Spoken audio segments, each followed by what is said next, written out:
오늘 아침에 가을을 뚫고 아름다운 교회에 왔습니다. 자유로에서 아름다운 곽꽃을 보았고요. 마을로 들어오니까 코스모스가 너무나 아름답게 피어 있고, 쭉 골목을 따라오다 보니까 들판에 무엇인가요? 벼. 네, 잘 아시네요. 벼가 너무 아름답게 익어가는 모습도 보였고, 쭉쭉 또 오다 보니까 아내가 감나무라고 그러더라고요. 그러니까 감이 정말 아름답게 익어가는 모습도 보았습니다.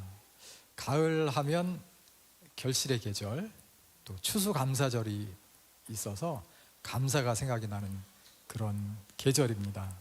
하나님께서 베풀어 주신 은혜를 헤아려 보고 감사하는 계절, 이 가을에 또 우리가 해야 될 또 하나가 있죠. 하나님을 찬양하는 것. 오늘 오후에 야외로 나가면 아름다운 자연 속에서 낙엽을 보면서 또 하나님을 찬양하는 그런 찬송이 저절로 울려 퍼질 것 같아요. 아름다운 가을입니다. 오늘 시편 103편의 저자는 다윗인데, 2절에서 아름다운 시를 지어서 이렇게 노래합니다. 내 영혼아 여호와를 송축하며 그의 모든 은택을 잊지 말지어다. 여호와를 송축하며 그의 모든 은택을 잊지 말지어다. 여기 보면 잊지 말라고 합니다. 그의 모든 은택을 잊지 말라. 하나님이 주신 은택이 참 많습니다. 받은 은혜가 헤아릴 수 없이 많습니다. 시인은 그것을 통틀어서 그의 모든 은혜, 그의 모든 은혜라고 이렇게 말합니다. 그 은택을 잊지 말라고 합니다. 누구에게요? 내 영혼아, 내 영혼아, 내 영혼아, 여호와의 그 모든 은택을 잊지 말지어다. 오전에도 아까 9시에 했는데 한번 해보겠습니다. 옆 사람에게 그의 모든 은택을 잊지 맙시다. 한번 해볼까요? 은택을 잊지 맙시다. 사람은 망각의 동물이라고 합니다. 잘 잊어버립니다. 잊어버리는 것이 좋을 때도 있지만 잊지 말아야 할 것을 잊는 것이 문제죠. 많은 은혜를 받았고 많은 사랑을 받았지만 잊어버리고 감사하지 않고 불평하고 한탄하고 때로는 미워하기까지 합니다. 그래서 시인은 그의 모든 은택을 잊지 말지어다. 잊지 말지어다. 잊지 말아야 합니다. 기억해야 합니다. 기억하지 않는 것, 잊어버리는 것이 신앙생활을 불평으로 이끌고, 잊지 않는 것이 신앙생활을 승리로 이끕니다. 잊지 않는 것이 감사로 이끕니다. 반면에 사탄은 잊어버리게 하죠. 베풀어진 은택을 기억하지 못하게 합니다. 다윗은 하나님이 베풀어 주신 수많은 은혜, 큰 사랑을 생각하고 있습니다. 그리고 하나님을 찬양하고 있습니다. 내 영혼아 그 모든 은택을 잊지 말지어다. 그렇다면 오늘 이 말씀 속에서 기억해야 할 은택, 잊지 말아야 할 은택에 대해서 다윗은 무엇을 말하고 있을까요?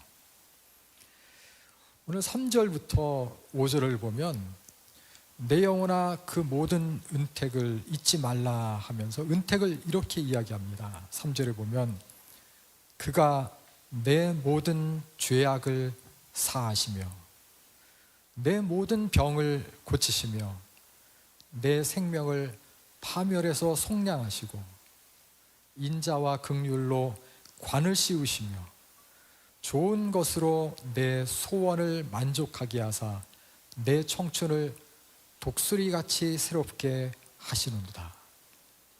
다시 한번 정리해 볼까요? 죄를 사하시며 병을 고치시며 파멸에서 속량하시고 인자와 긍휼로 관을 씌우시고 좋은 것으로 내 소원을 만족하게 하사 내 청춘을 독수리같이 새롭게 하시는도다. 이 말씀 중에서 사람마다 가슴에 와닿는 것이 조금 다를 거예요. 몸이 약하거나 병들었거나 입원 중에 있는 사람은 특별히 이 부분이 와닿았을 것 같아요. 내 모든 병을 고치시며, 병을 고침받은 사람은 병을 치료받은 그 놀라운 은혜를 찬송할 것입니다. 다윗은 병을 고치시는 하나님의 은택을 기억하고 있습니다. 하나님은 기적적으로 병을 낫게 하실 수 있습니다. 우리 주변에서는 하나님의 특별한 치유의 역사를 경험한 사람들이 많이 있습니다. 병 때문에 기도하는 분들에게 특별히 하나님의 치유하시는 은총이 있기를 바랍니다. 기도할 때 하나님은 특별한 방법으로 기적을 통해서 병을 치유해 주시기도 합니다. 그런 경험을 한 분들의 간증을 종종 듣게 됩니다. 그분들은 간증을 통해서 여호와의 이름을 송축합니다. 하나님은 특별한 방식으로 병을 고치시기도 하지만 많은 경우에는 의사를 통해서, 약을 통해서 병을 치료하기도 하십니다. 여러분, 우리가 생각하지 못할 때도 있지만 의사를 통해서 또는 약을 통해서 치유할 때도 그 치유의 배후에 역사하시는 하나님은 하나님이 치유자라는 사실입니다. 그래서 우리는 병자를 위해서 기도하고 때로는 병원의 신방을 가서 기도할 때 환자와 의료진을 위해서 기도합니다. 궁극적으로 낫게 하시는 분이 하나님이시기 때문입니다. 병원과 의료 혜택을 잘 사용하는 것도 하나님의 치료의 방법입니다. 그래서 몸이 아프고 힘들고 어려움이 있을 때 기도만 하고 있으면 된다고 성경은 가르치지 않습니다. 예수님이 하신 말씀이 무엇입니까? 예수님께서 베드로의 장모의 열병을 안수해서 낫게 하시기도 했지만 병자에게는 의사가 필요하다고 하셨어요. 건강한 자에게는 의사가 쓸데없지만 병든 자에게는 필요하다고 하셨습니다. 그래서 의사와 약을 주신 분도 하나님이신 줄로 믿습니다. 건강을 회복한 사람, 병을 고침받은 사람, 이러한 분들뿐만 아니라 건강한 모든 사람들, 또 건강을 위해서 치료를 기다리는 사람들, 그들은 시편 103편에 따라 치료하시는 하나님께 감사하고 그의 이름을 송축해야 할 것입니다.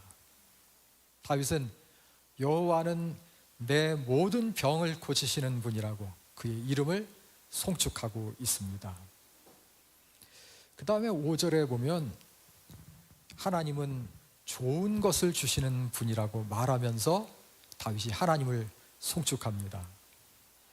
여호와 하나님은 좋은 것으로 소원을 만족하게 하시고 청춘을 독수리같이 새롭게 하신다, 이렇게 말합니다. 소원하는 것이 있다는 것, 그것은 그 자체로 복입니다. 하나님은 그 소원을 만족하게 하십니다. 하나님은 소원을 이룰 수 있도록 기회도 주시고 지혜도 주시고 능력도 주십니다. 그런데 우리 하나님은 우리에게 주실 때 좋은 것으로 주시는 참 좋으신 하나님이십니다. 좋은 것을 주셔서 만족하게 하십니다. 때로는 우리에게 부족한 것이 있을 때 좋은 것으로 채워주셔서 만족하게 하시는 분이십니다. 그 결과가 어떻습니까? 새로운 열정이 생기고 또 새로운 힘을 얻게 됩니다. 시인은 그것을 하나님이 내 청춘을 독수리같이 새롭게 하신다라고 표현을 했습니다. 힘이 없고 연약하고 열정이 식고 의욕이 없고 지쳐있는 사람들에게 하나님이 좋은 것으로 소원을 만족하게 하셔서 독수리같이 새롭게 하는, 독수리 같은 청춘이 되게 하는 그런 축복이 있기를 바랍니다. 나이가 많아도 하나님 안에서 독수리 같은 청춘으로 살 수가 있습니다. 반면에 나이가 젊다고 해서 청춘이 아닙니다. 좋은 것으로 만족하게 하시는 하나님이 없이 결핍 속에 있다면 힘을 잃어버립니다. 그래서 성경은 여호와가 나의 힘이다 이렇게 이야기합니다. 여호와가 나의 힘이시다. 이사야 40장 31절에는 오직 여호와를 앙망하는 자는 새 힘을 얻으리니 독수리가 날개치며 올라감 같을 것이요 여호와를 앙망하는 자가 힘을 얻는다 이야기합니다. 독수리같이 청춘을 새롭게 하시는 만족의 경험, 소원을 만족하게 하시는 은혜의 경험, 이 경험을 일상 가운데에서 또는 인생의 중요한 고비고비마다 경험할 때 우리는 그 은혜를 잊지 말고 하나님을 송축하라고 시인은 깨우치고 있습니다. 학업하는 과정이나 또는 결혼, 취업, 직장생활, 또 가정생활, 그리고 사역의 모든 영역에서 만족하게 하시는 하나님의 복이 여러분들과 함께 하기를 바랍니다. 하나님은 좋으신 분이십니다. 이런 축복이 여러분들에게 있기를 바랍니다. 이처럼 병을 고치는 것, 좋은 것으로 소원을 만족하게 하는 것, 이런 은택을 잊지 말라고 시인은 말하고 있습니다. 그러나 이것보다 다윗이 더욱 중요하게 여기는 은택이 있습니다. 시인이 가장 먼저 말하는 것 3절에 나옵니다.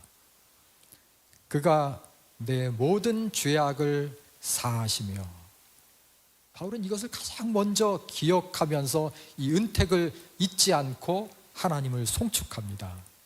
그가 내 모든 죄악을 사하시며, 인간의 가장 심각한 문제, 근본적인 문제가 있다면 이 죄의 문제입니다. 죄가 인간을 망치는 것입니다. 죄가 하나님과 나 사이를 끊어버립니다. 죄 때문에 우리는 하나님 앞에 나아갈 수가 없는 것입니다. 죄는 불행을 가져오고 불안과 초조를 가져옵니다. 영원한 파멸이 이 죄 때문에 옵니다. 그래서 성경은 죄의 삭은 뭐라고 했죠? 사망이라고 했습니다. 어린 양교의 수준이 굉장히 높네요. 죄의 삭은 사망이다. 성경은 기록했습니다. 이 죄의 문제를 해결하기 위해 오신 분이 계십니다. 예수 그리스도십니다. 요셉은 마리아가 잉태된 것이 나타났을 때 가만히 관계를 끊으려고 했습니다. 그때 천사가 나타나서 이렇게 말했습니다. 내 아내 마리아 데려오기를 무서워하지 말라. 그에게 잉태된 자는 성령으로 된 것이니, 그리고 그가 아들을 낳을 것인데 이름을 예수라 하라. 이는 그가 자기 백성을 죄에서 구원할 자이심이라 하니라. 예수 그리스도가 태어날 것인데 그런 구원자시다. 그런데 어디에서 자기 백성을 구원할 것이라고 말합니까? 자기 백성을 그들의 죄에서 구원하실 것이다. 그들의 죄에서 구원할 자이다. 이것이 복음입니다. 죄에서 구원할 것이다. 예수님은 이 세상에 오셨을 때 이스라엘을 로마의 압제로부터 구원하기 위해서 온 정치가로 오신 것이 아니었습니다. 혁명가로 오신 것이 아니었습니다. 인권 운동가로 예수님이 오신 것이 아니었습니다. 많은 사람들이 예수님이 오병이어의 기적을 행하셨을 때 떡 먹는 것 때문에 예수님을 따르려고 했고 억지로 잡아서 왕 삼으려고 했지만, 예수님은 먹는 문제, 경제적인 문제 해결하려고 오신 메시아가 아니었습니다. 유대 땅에서 많은 병자들을 고치셨습니다. 수많은 병자들이 예수님을 따라왔습니다. 그런데 예수님이 오신 목적은 병 고치러 오신 것이 아니었습니다. 중풍병자를 고치는 것 얼마나 놀라운 기적입니까? 중풍병자 한 사람을 고치려고 4사람이 중풍병자를 메어가지고 예수님께로 온 적이 있습니다. 그런데 너무나 많은 사람들이 예수님 주위에 그 집에 모여 있으니까 예수님을 만날 수가 없었습니다. 그래서 고안해낸 방법이 예수님이 계신 곳 집에 지붕에 올라가서 지붕을 뜯기 시작했어요. 뜯고 그 지붕 위에서부터 예수님 앞으로 침상을 내려뜨려서 그 침상채 이 중풍병자를 예수님 앞으로 데려왔습니다. 예수님이 지붕이 뜯어지고 사람이 내려오는 것을 보시면서 예수님이 하신 말씀이 있어요. 중풍병자를 보시면서 내 죄사함을 받았느니라. 내 죄사함을 받았느니라. 사람들은 중풍병자의 병을 고치는 것이 시급했고 병 고치는 것에 관심이 있었습니다. 그런데 예수님은 병보다 더 중요한 문제, 내 죄사함을 받았느니라. 죄의 문제를 예수님이 말씀하십니다. 내 죄사함을 받았느니라. 그리고 나서 예수님이 하신 말씀이 중요해요. 인자가 땅에서 죄를 사하는 권세가 있음을 너희로 알게 하려 함이라. 알아야 될 것이 뭡니까? 예수님이 병 고치시는 자라는 것을 알아야 하는 것 중요하죠. 예수님 기적 행하시는 것 중요하죠. 그런데 진정 알아야 할 것은 예수님에게 죄를 사하는 권세가 있다는 거예요. 이것을 아는 것이 구원의 길입니다. 예수님께는 죄를 사는 권세가 있다. 이것을 알게 하려 하노라. 예수님은 자기 백성을 그들의 죄에서 구원하기 위해서 오신 구세주입니다. 구원자입니다. 죄 용서에 대해서 말씀하고 나서야 중풍병자에게 내 상을 가지고 일어나 집으로 가라 축복하셨습니다. 그를 병에서 일으키셨습니다. 인간의 모든 문제의 근원에 죄가 있습니다. 가장 심각한 것은 사람들이 죄를 두려워하지 않는 것입니다. 죄를 죄로 여기지 않는 것입니다. 죄를 짓고도 오히려 자신에게 죄가 없다라고 말하고, 요즘은 세상이 어떻게 된 것인지 죄를 부끄러워하지 않고 오히려 죄 짓는 것을 자랑하듯이 드러내는 그런 세상이 되었습니다. 그런데요, 은혜가 무엇입니까? 성령께서 내 마음속에 역사하시면, 성령께서 내 마음에 들어오시면 죄가 생각이 나요. 죄가 깨달아집니다. 죄가 두려워져요. 죄 때문에 가슴이 아프고 죄 때문에 너무나 마음이 힘들어요. 그래서 죄를 회개하게 되고 죄를 미워하게 됩니다. 예수님은 예수님을 믿고 죄를 고백하고 회개하면 하나님이 모든 죄를 사하여 주신다고 우리에게 가르치십니다. 요한일서 1장 9절 이렇게 기록하고 있습니다. 만일 우리가 우리 죄를 자백하면, 우리가 우리 죄를 자백하면 그는 미쁘시고 의로우사, 그는 미쁘시고 의로우사 우리 죄를 사하시며, 우리 죄를 사하시며 모든 불의에서 우리를 깨끗하게 하실 것이요, 모든 불의에서 우리를 깨끗하게 하실 것이다. 이것이 하나님의 사랑이에요. 십자가의 사랑이에요. 우리가 우리 죄를 자백하면 저는 미쁘시고 의로우신 하나님께서 우리를 죄인으로 보지 아니하시고 우리 죄를 사해 주시고 우리를 깨끗하게 여겨주신다는 것입니다. 우리의 죄를 자백하면 신실하고 의로우신 하나님께서 우리의 죄를 사하시겠다고 말씀했습니다. 여러분, 다윗이 경험한 것이 바로 이것이었어요. 모든 죄를 사하시는 여호와 하나님의 은택을 다윗이 경험한 것입니다. 우리가 잘 아는 이야기죠. 우리아의 아내 밧세바를 범하고 충성스러운 자신의 신복 우리아를 전쟁의 최전선에 내보내고 군사를 다 후퇴시켜서 그 전쟁터에서 우리아를 죽게 한 무서운 죄를 짓고도 아무 일도 없었던 것처럼 다윗이 살고 있던 바로 그때 나단 선지자가 찾아왔어요. 당신이 바로 그 사람입니다. 당신이 바로 그 사람입니다. 이 말 앞에 죄가 다 드러났을 때 다윗이 어떻게 했습니까? 다윗은 회개하며 하나님 앞으로 나아갔습니다. 그때 지은 시가 유명한 시편 51편입니다. 이 시편의 표제는 이렇게 되어 있습니다. 다윗의 시, 인도자를 따라 부르는 노래. 다윗이 밧세바와 동침한 후 선지자 나단이 그에게 왔을 때, 시편 51편에서 다윗은 자신이 죄인임을 고백하며 죄를 회개하고 사죄의 시를 하나님 앞에 짓습니다.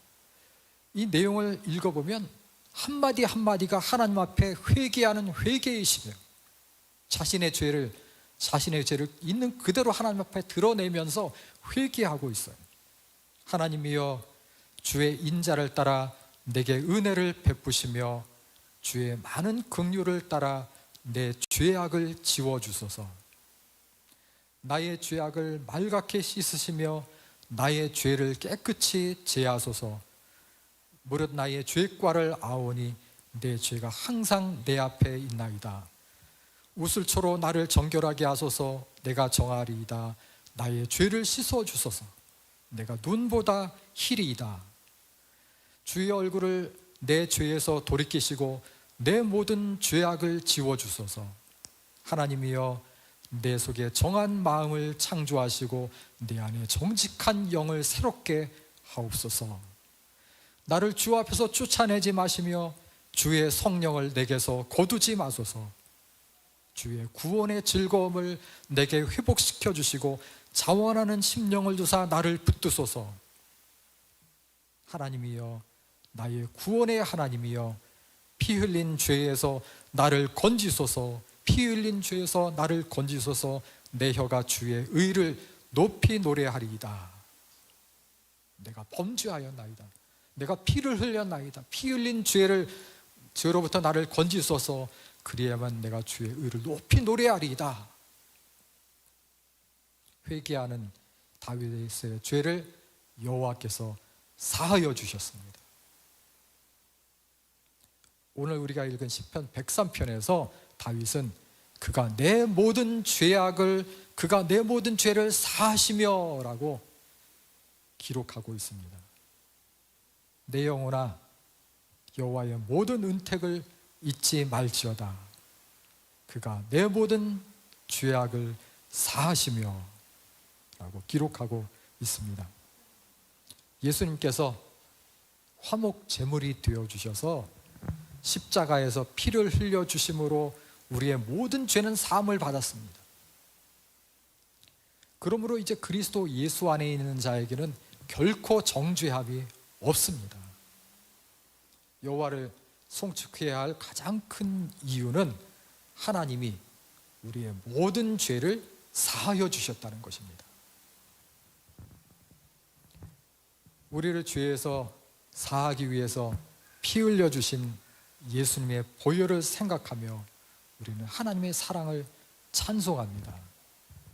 얼마 전에 가족과 함께 지방에 갔다가 올라오면서 차 안에서 자연스럽게 찬송을 하는데 갑자기 한 사람이 보혈 찬송을 해보자고. 죄에서 자유를 얻게 함은 보혈의 능력, 주의 보혈, 나의 죄를 씻기는 예수의 피밖에 없네. 또 보혈 찬송 어떤 게 있습니까? 주의 보혈 능력이 있도다, 주의 피 믿으오, 주의 보혈 그 어린 양이 매우 귀중한 피로라. 또 뭐가 있죠? 나의 죄를 씻기는, 했나요?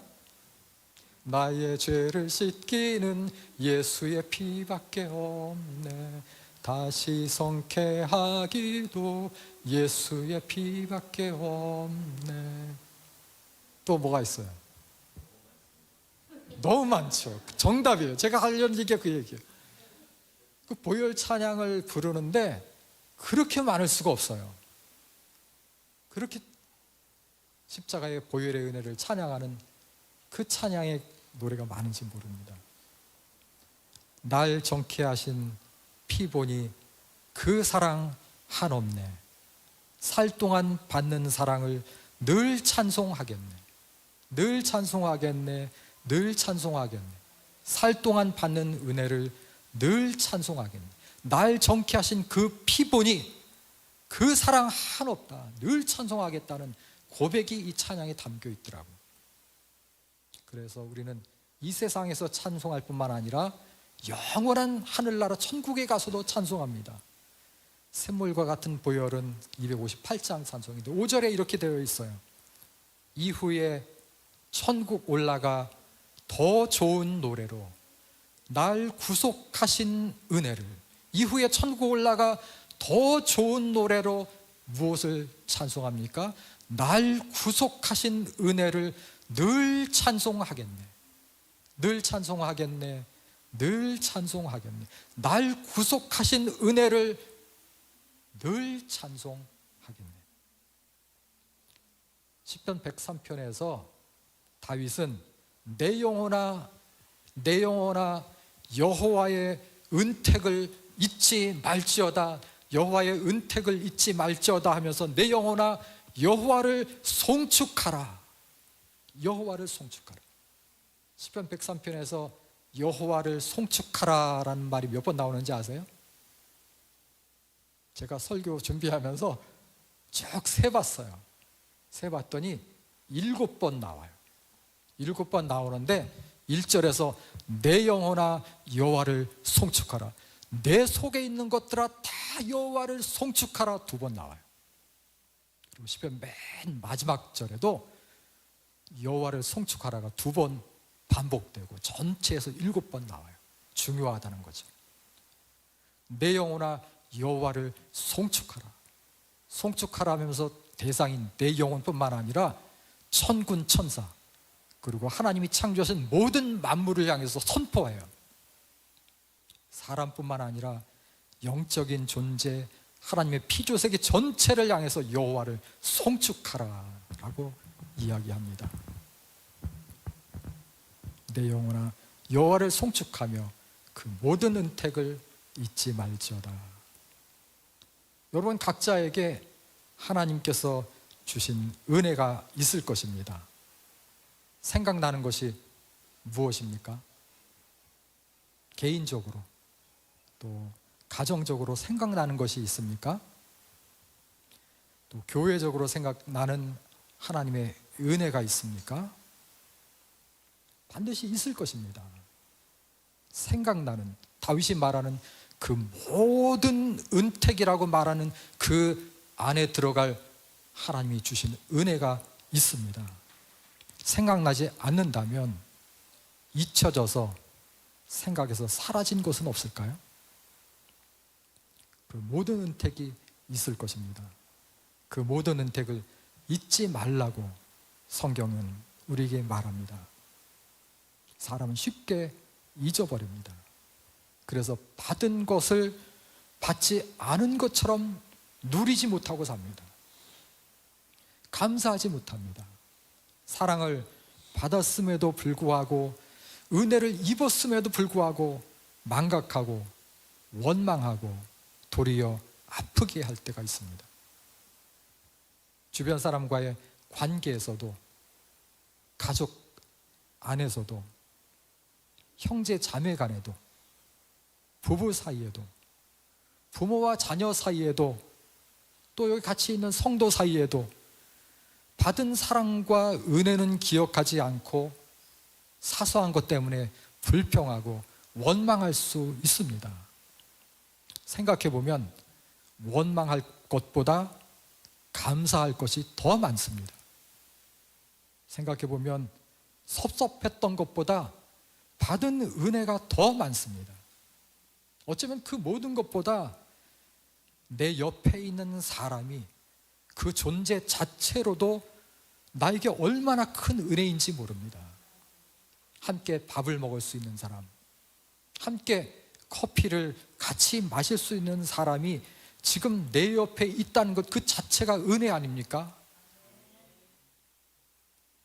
그 사람들을 하나님이 보내주셨지 않습니까? 오늘 이 아름다운 가을날 바로 이 자리에 함께 앉아있는 내 옆에 있는 사람들이 얼마나 큰 은혜인지 모릅니다. 부모와 자녀로, 부부로, 가족으로, 교회로 만들어주신 하나님의 은혜가 너무나 귀합니다. 이 가을날 교회가 너무나 아름다워요. 제가 이 찬양을 하는 것을 쭉 들어보면서 너무나 은혜스러워요. 이정선 목사님 이 귀한 교회에서 신앙생활을 한다는 것이 너무나 은혜예요. 제가 이래봬도 청년 때는 드러머였거든요. 안 믿어지시죠? 교회에 샘물 선교단이라고 찬양팀이 있었어요. 제가 거기서 드러머를 하고 싶어서 종로에 있는 세기 음악학원을 다녔어요. 드럼을 배우러. 오늘 드럼하는 이 청년을 보니까 너무 사랑스러워요. 내가 자주 봤는데 너무 사랑스럽고 그리고 이렇게 이 공간에서 드럼 소리 이런 소리가 들리면 방해될 수 있는데 절제되게 모든 것들이 너무 아름다워요. 시온의 대로 너무나 멋집니다. 이 아름다운 교회에서 이런 아름다운 가을에 야외에 나가서 사랑을 또 서로 나누고 하나님의 사랑을 노래하고 또 이 주변의 수많은 이 하나님의 사랑을 십자가의 보혈의 은혜를 알지 못한 사람에게 복음을 전할 수 있도록 우리를 모아주신 것 너무나 큰 은혜입니다. 오늘도 꽃과 낙엽을 보면서 하나님의 은혜를 생각해보고 감사하는 가을이 되기를 바랍니다. 이 가을에 하나님의 은혜를 잊지 말고 하나님의 은택을 잊지 말라고 했으니까 하나님의 은혜를 잊지 말고 무엇보다 죄사함의 은혜를 기억하면서 늘 송축하는 저와 여러분들이 되기를 바랍니다. 우리 한번 기도하겠습니다. 이 시간 기도할 때 하나님께서 나에게 베풀어 주신 은혜가 너무 크고 너무 놀랍고 너무 감사합니다. 그런데 제가 잊고 살았습니다. 다시 한번 하나님의 주신 은혜를 기억하게 하시고 잊지 않게 하시고 다윗이 말했던 것처럼 그 은혜를 감사하며 송축하며 살기를 원합니다. 여호와의 이름을 송축합니다. 감사의 제목들을 생각하면서 이 시간 기도하겠습니다.